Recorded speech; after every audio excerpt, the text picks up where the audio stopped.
Has anyone ever broken down to you what data visualization actually means? Well, let me show you. So a lot of people I see that, especially when they've come from Microsoft Excel or they've never had visualization training, they'll do something like this. They'll have subcategory like so, and they want to go, well, I want to see the sales. So they're going to do a box like that. And they go, well, I also want to split it by segment. And then they're going to submit it like this.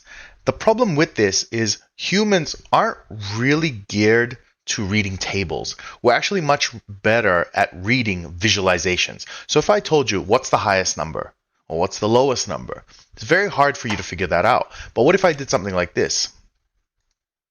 Straight away, you'll be looking at, oh wow, 169 and 172, because we're really good at seeing the shades of color and how different they are. If I get rid of the labels, it's even easier. If I change the color from blue and give it a two-tone contrast, or even more than that, you can see it even better, right? The orange is a bit strong here, but let's say I did something like red and gray, and I made it a light gray, okay?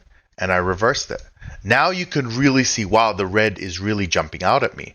And you can even do something like this. Just show me the minimum and maximum values, or just the maximum. And by doing this, what we're actually doing with data visualization is you're guiding the eye where to look for a very specific reason. So let me show you another example. Let's say I've got sales here, and I've got it by subcategory. A lot of people stop here, but we need to take it further, because what are we actually trying to say with the data? So the stakeholder has very specific needs. Either they're interested in which subcategory is making the most money, which one is making the least. That's what I want to focus on. And we need to design the visualization to encourage that. So firstly, let me expand it and take up the whole space. One of the things we can do is we can sort it highest to lowest. All of this is all your highest, and that's all your lowest. But people still need to kind of figure that out, even though it is sorted. So we want to guide the eye. Say we're interested in the top items as the highest sellers. Simply adding color to it, it helps a lot, but our choice of color matters.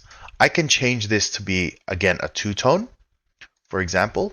I can reverse it and say, well, we just want you to focus on the yellow, or I want to do a gray representation, like so. We want to signify the large ones. Maybe that dark orange means it's bad. So we want it to be green. We want it to be good. Or we can say, I want to represent just some specific ones, because that's what I'm going to be talking about in my presentation.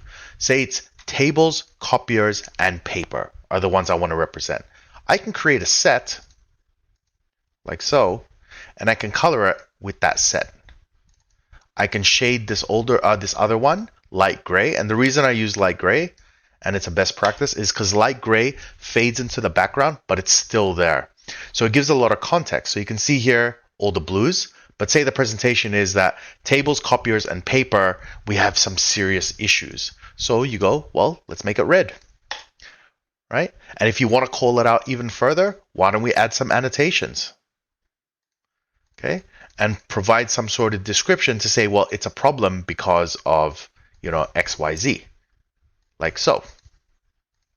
So now I've got annotations. And you can go even further than this. Let's say we have the labels inside. We now want to get rid of all the other ones that we're not interested in, for example, right? All the other formatting, that we're not interested in. So we don't need the header anymore. We don't need these grid lines. We can get rid of those, right? And basically what we're doing is we're trying to strip away anything that doesn't add to our story. All this is part of data visualization practices. We can also do things like this. Say I wanted to represent the total quantity per postcode. Well, I can do it like this, for example. Bring postal code in, and let's say we want to do it by region. So let me bring in region into the columns, and we're going to bring in quantity. Again, the numeric representation is not the best. You can do it in terms of a bar, but it's kind of hard to see it because it takes up so much space, right? So why don't we do something like this? If I get quantity and the state, and I go show me, I'm going to do a packed bubble. So even our choice of visualization really matters depending on what we're working with. So if I do something like this, Size, right, really helps in our visualization because instantly you can see, well, it's California, Texas, New York, the order. Yeah, you don't even have to think about it. And we can take this even further. Say we want to see this by region. We can now split these up, and you can see the largest ones by each region.